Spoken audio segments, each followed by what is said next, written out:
咱们聊个爆炸性的话题。最近中国推出了一个针对外国人的 K 字签证，原本以为只是个引进人才的小动作，没想到引爆了舆论。最先跳出来反对的，居然是那些小粉红和战狼们，他们集体破防了，甚至喊着要搞什么 OK 革命。这个 K 字签证到底是什么？简单来说，这是中国为了吸引海外科技人才推出的一个青春版工作签证，它的门槛超级低，只需要有名校理工科的学士及以上学历，或者哪怕没有学位证，但在这些知名机构里有相关研究或教学经验也行。最关键的是，它不需要国内的雇主担保，等于是说，人可以先进来，慢慢找工作，甚至自己创业都可以。有效期长，入境次数灵活，这在以前是想都不敢想的。国家肯定是看到了机会，国内老龄化严重，年轻人又不爱生孩子，不从外面找新韭菜来补缺口，经济怎么转？而且美国把 H1B 签证费提到天价，正好趁机抢人。但问题来了，小粉红们为什么炸锅？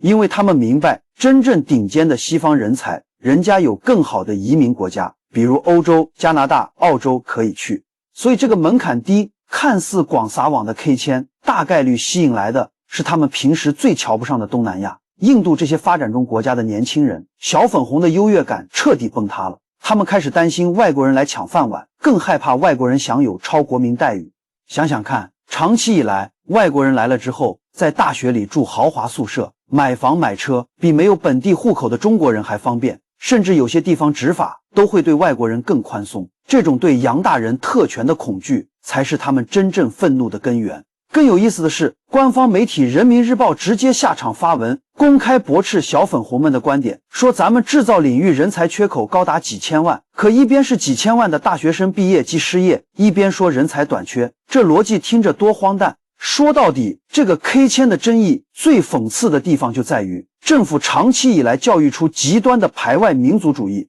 现在自己想稍微开放一点点，反倒被这股力量反噬了。小粉红们的愤怒和指责，看似是在为国家操心，其实更像是在嘲讽他们自己。什么时候才能享受到作为一国公民应有的人权？